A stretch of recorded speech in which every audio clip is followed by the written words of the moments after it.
Welcome back. Hope you got your hand down your pants because we're about to have the conclusion of this great series, this now being a 9-part series. Get to tugging those pricks, people. Resulted in what was to become known as the Compromise of 1877. Under its terms, Rutherford B. Hayes was elected as the 19th President of the United States, a decision which was certainly fair, as the surviving evidence indicates that Hayes had actually won the 4 states in contention, though by less than 1,000 votes in the cases of both Florida and South Carolina. As such, Hayes would enter the White House with the smallest winning margin in the U.S. electoral history. Wouldn't that, even back then, would that have triggered a recount? Or did they just not trust the fact that if we do a recount, look, he won by 1,000 votes. If we do a recount, the other guy could have won by 15,000 votes. They just didn't trust it at all. So they're like, no, it's good. It's fine. Winning the Electoral College vote by 185 votes to Tilden's 184 votes. But his victory came at a cost. In return for their acceptance of the result, the Democrats demanded that federal troops, which had been stationed across the former Confederacy states in the South since the end of the Civil War, should be removed from states such as Florida, Louisiana, and South Carolina. I think Hayes only said he would only run for 4 years, or only have a 4-year term. I believe was another thing as to why he was allowed to win. The Reconstruction, though, pulling all the troops out of the South, that was, if we're looking at reasons, that would have been 1, 2, 3, 4, 5, 6, 7, 8, 9. I'm only going to run for one term. 10, pulling troops out of the South. 11, 12, 13, 14. Give 100 excuses, and he gets 1 for doing a 4-year term. The aftermath of their departure, the Democrats tightened their grip on the southern states, essentially rejecting Reconstruction and opting for a harsh imposition of Jim Crow laws, which disenfranchised the free African American community in the South of the United States. Part of Grant's legacy has been tied up in his role in the Compromise of 1877. And it's a disgusting thing that, one political party would just be so happy to disenfranchise and go through the process of just controlling. It's just the war's over. We've slavery doesn't exist.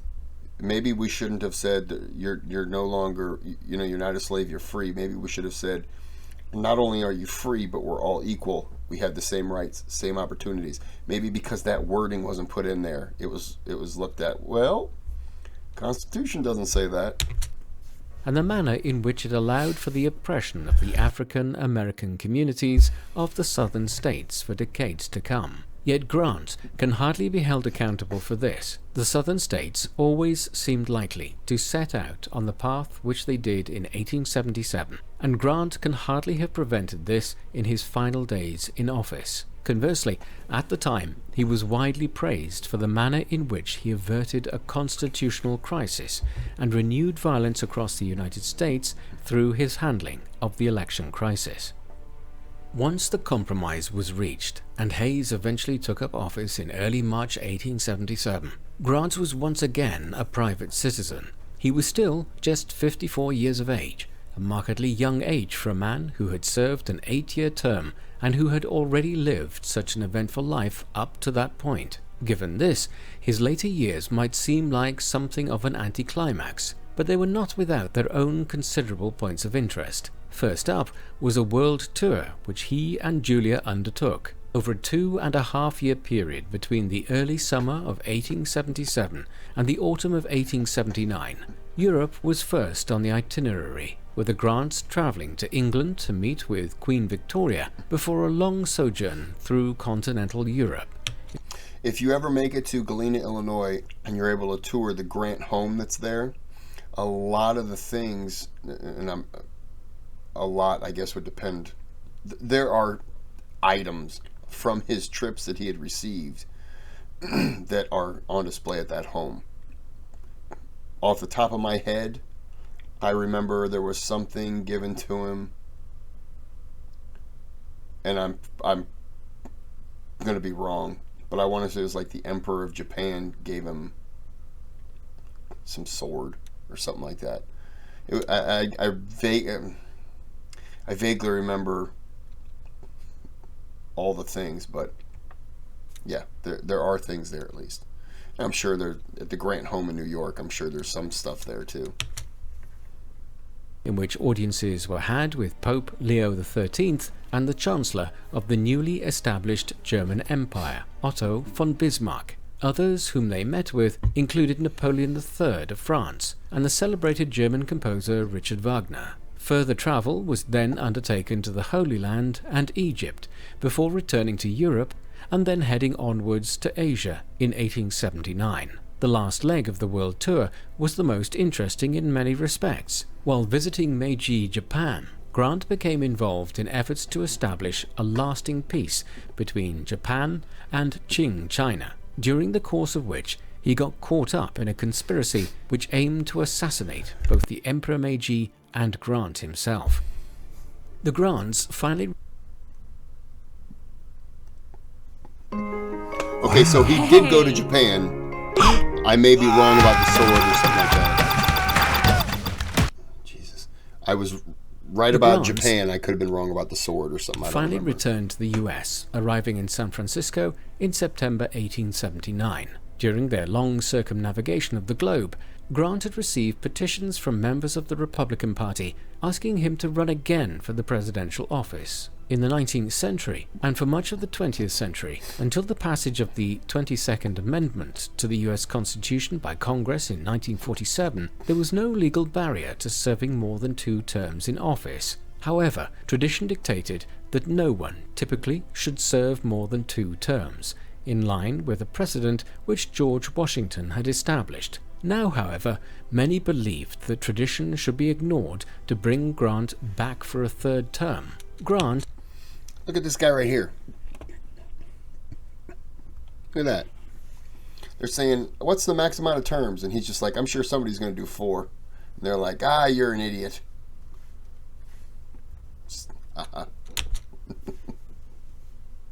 was not indisposed to the scheme, and so encouraged his supporters to put forward his name at the Republican National Convention, which met at Chicago in early June 1880. What followed was a chaotic convention. 3 main candidates, Grant, James Blaine, and John Sherman, were the candidates. Grant secured the most votes in the initial voting, but not enough to reach the 370 votes required for any candidate to be officially selected by the party. After dozens of subsequent votes, the impasse was finally broken when Blaine's supporters conceived of a scheme to nominate a compromise candidate in the shape of James Garfield. Like Grant, a former...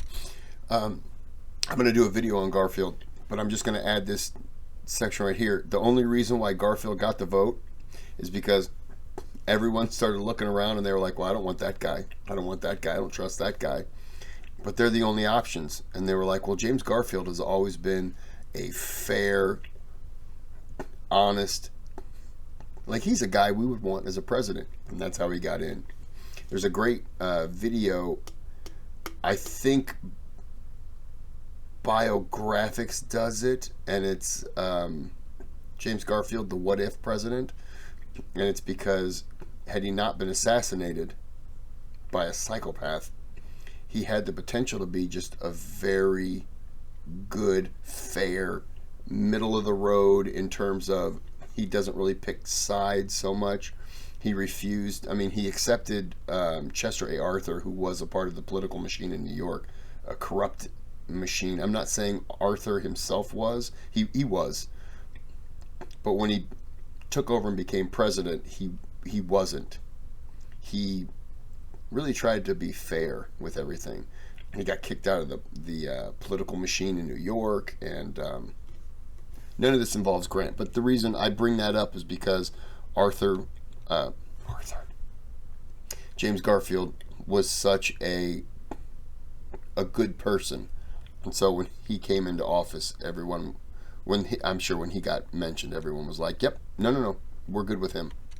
Which Union General says a lot for you by other politicians who, well, who are willing to say, no, he's not corrupt. Who had fought in the Civil War. Realizing he was beaten, Grant eventually threw his backing behind Garfield. The Republicans finally had a candidate. There's a house from across the street from the Grant home in Galena. Excuse me. Is it Eli Washburn? I don't remember. That was Grant's guy to put Grant's name out there. The guy did. The guy also harbored political aspects for himself. And he had gotten word from another candidate that, hey, come help me and I can put you in a position to maybe become a vice president down the road, to get votes to become all this. So the guy tried to push Grant. When he realized Grant wasn't going to make it, he turned his attention to this other guy riding coattails, trying to just benefit himself. Grant found this out and basically terminated his friendship with this guy, wanted nothing more to do with him. I don't think they spoke again for the rest of their lives. And Grant lived in his home in Galena not very much longer after his presidency before moving to New York. But that guy lived, I mean, across the street and down, not very far. You can clearly see the homes. One who won the subsequent presidential election, but he did not last long in office, as Garfield was assassinated in September 1881, just months after his inauguration, becoming... And his doctor is more responsible for killing him than anything else.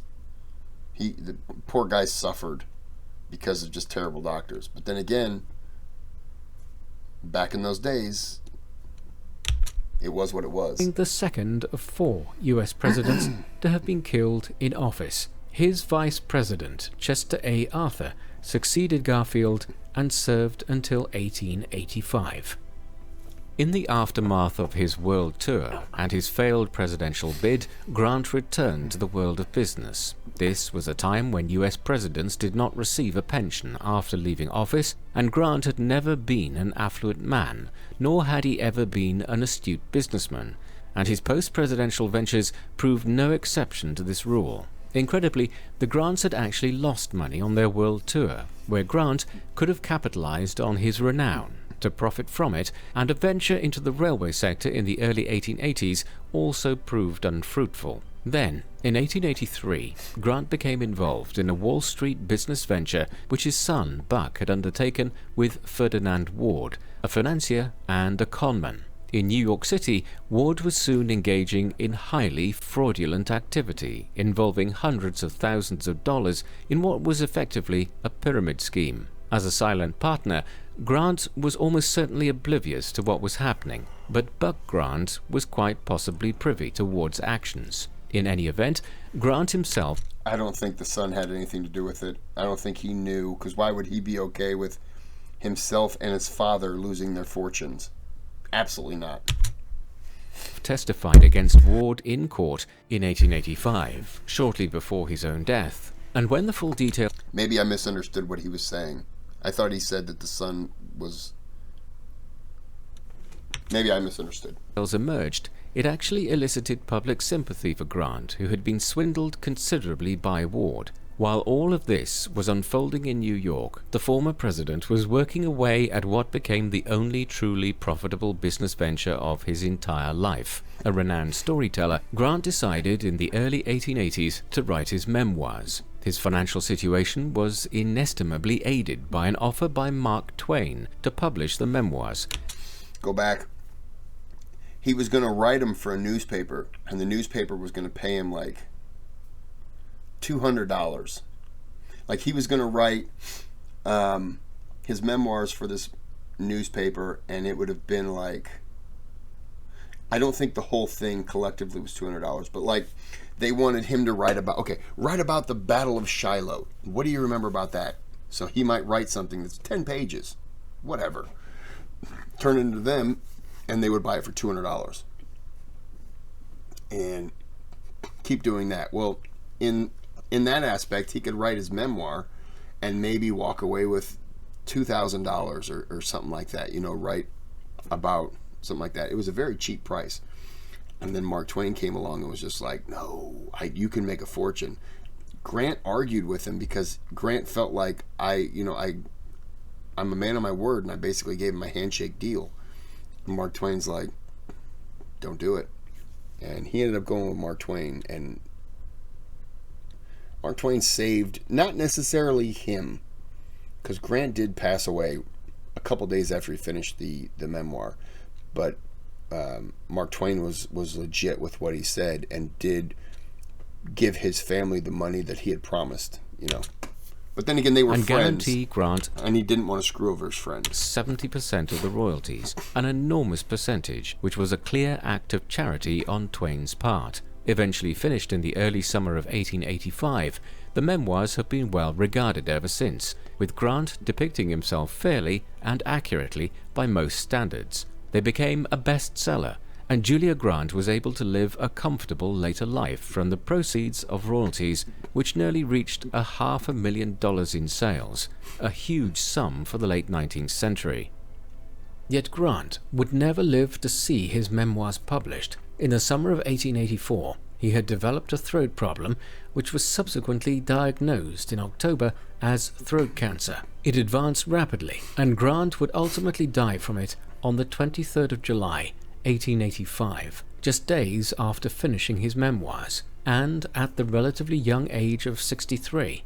Over 1.5 million people attended Grant's funeral in a long 11-kilometer procession through New York City on the 8th of August 1885. In sharp contrast to later impressions of his presidency, Grant was eulogized at the time as being comparable to George Washington. He was buried in Riverside Park, but his body was later re-entombed at the purpose-built General Grant National Memorial in the Morningside Heights neighborhood of Upper Manhattan, where it remains the largest burial tomb dedicated to an individual in the entirety of North America.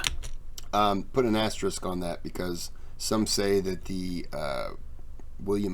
President William McKinley has the largest tomb. So I don't know. During the 20th century, Ulysses S. Grant suffered from a poor reputation as one of the worst presidents of the United States, a belief repeatedly reaffirmed in polls and surveys. Views on him have changed to some extent in the last 20 years, but even so, this slightly more positive view of the 18th president has only seen him jump up the rankings to be considered about the 25th best or so of the 46 US presidents. Yet what the foregoing has sought to highlight is that this historical impression is largely unfair. To be sure, Grant had his flaws, but both as a military commander and as US president after the American Civil War, he accomplished much during a very tumultuous and difficult period in the history of the United States. Grant's military record speaks for itself to a large extent. Early on, he gained some attention for his service during the US-Mexican War, but thereafter, owing to a number of personal motives, he drifted away from military service. The outbreak of the American Civil War, though, in 1861, brought him back into the field. In the early years of that conflict, he distinguished himself well enough to become one of the Union's senior commanders, and no one was as prominent as him in the final reduction of the Confederacy in 1864 and 1865. Many scholars have pointed to the overwhelmingly superior resources which Grant had at his disposal against Robert E. Lee in these closing stages of the war, and suggest that he could not really lose given these advantages. But several other Union generals had previously been given the same resources as Grant had in the last year or so of the war, and yet they had failed to defeat the Confederates. Grant understood the benefit that he had, I think, compared to like McClellan and stuff like that, who were never satisfied. They felt like they needed more. Grant was somebody who understood what he had, but he also understood what the enemy had. He understood what the Confederates had. I don't want to call them enemies. He understood what they had. And he knew how to best use what he had. Even though he had more, he knew how to best use it as compared to some of the previous people. And Grant also refused to accept that the advantages he had should be negated by walking away after a battle or this or that. Keep them. You got a supply chain. You're going to get more stuff than they are. So just keep attacking and keep the supply chain coming. And he took advantage of that, and he was smart about it.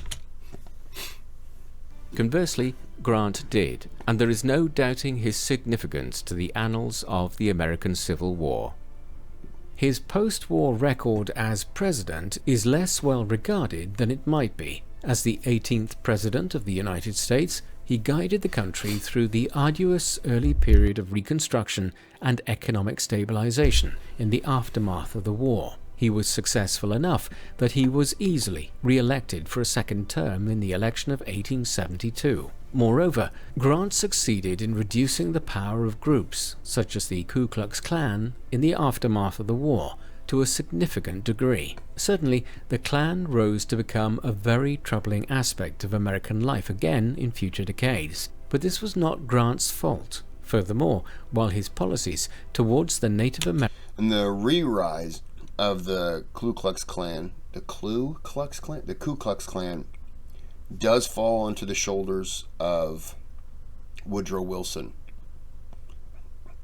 who, it's not like he was out there going, hey, we need the Klan back here. We haven't had them in a while. But his buddy was a Klan member and directed the racist movie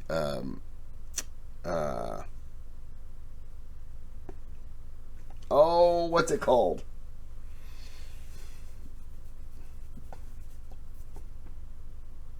Birth of a Nation, where white people are dressed up in blackface and they're pretending they're slaves and everything like that, and they're attacking white women and stuff like that. He screened that at the White House, and when he did, by screening that at the White House, you gave a voice. And I understand, okay, yeah, that was his friend. But you gave a public voice to the Klan. And people are looking at it going, well, Wilson doesn't care. Like, Wilson, so maybe they're not so bad. It was a terrible decision. That's one of the things that I just despise about Wilson, to do that. But then again, different time, different people. We were still a very racist country. I apologize for all the of the pausing. Plains ultimately ended in war in the mid-1870s. Grant's approach towards the Indians was relatively progressive for its time, and the Sioux War was as much the product of decades of Western expansionism as it was anything Grant did during his term in office. Finally, his role in resolving the crisis which ensued from the presidential election of 1876 needs to be considered and appreciated. Thus, we are left with a man who has been largely unfairly denigrated by subsequent generations. Grant was something of a contrarian, and certainly a heavy drinker throughout his life, but ultimately he navigated many of the difficulties and challenges he encountered as well as he could. There are a great many of America's presidents who are generally more favorably regarded than Grant, who, if they had been placed in his shoes between 1869 and 1877, might not have kept the ship of state on such an even keel in the aftermath of the only civil war the country has ever experienced. That is to his credit. What do you think of Ulysses S.? I think there are some people who complain about him, but switch places with him and put yourself in that position. They couldn't have won the war. I'm going to end this with a story when I read about Chester A. Arthur.